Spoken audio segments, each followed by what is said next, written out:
Tuhan bersamamu. Dan bersama rohmu. Inilah Injil suci menurut Yohanes. Dimuliakanlah Tuhan.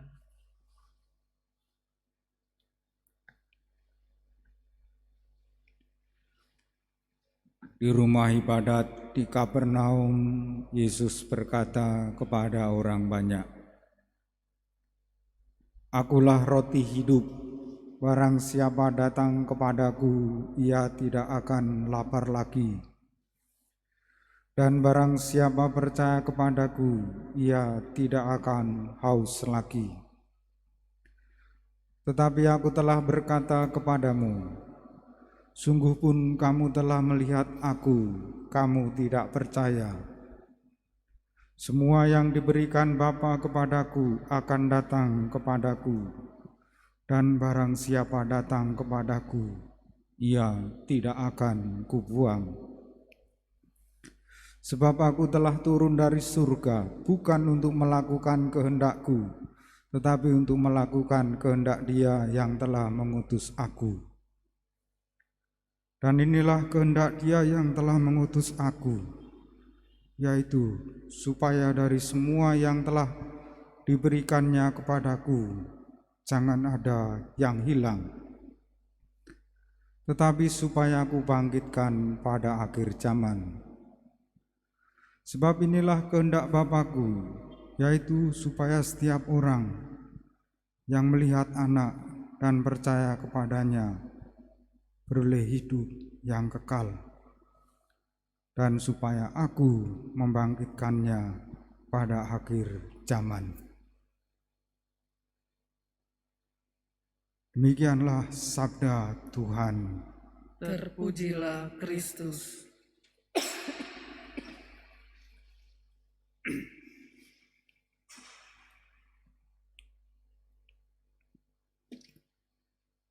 Umat Allah yang terkasih,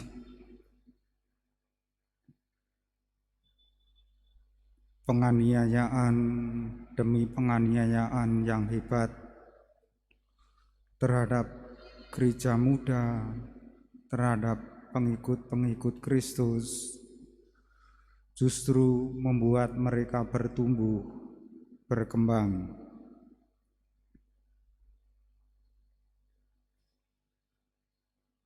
Filipus, karena penganiayaan dia lari dari Yerusalem sampai ke Samaria. Filipus memberitakan Mesias kepada orang-orang di Samaria. Dan apa yang dilakukan oleh Filipus sama seperti yang dilakukan oleh Yesus.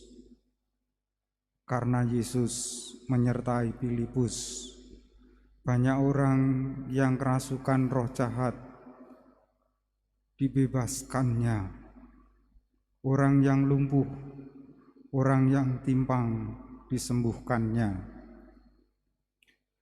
Kesulitan penganiayaan adalah rahmat terselubung bagi gereja muda. Dalam kisah para rasul tadi disebut-sebut Saulus yang berusaha membinakan jemaat perdana, gereja perdana. Tetapi nanti pada akhirnya Saulus ditangkap oleh Yesus. Dia menjadi Paulus, rasul segala bangsa.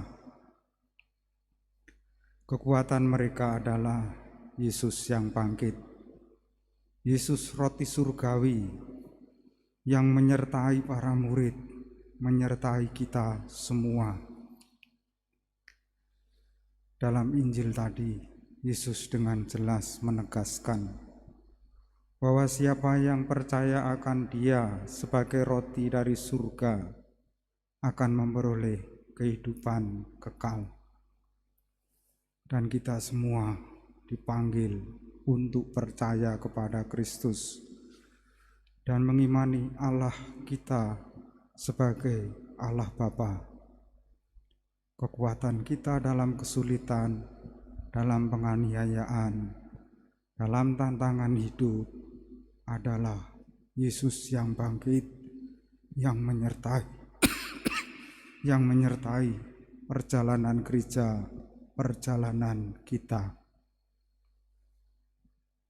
Mari kita satukan doa-doa kita bersama persembahan di altar.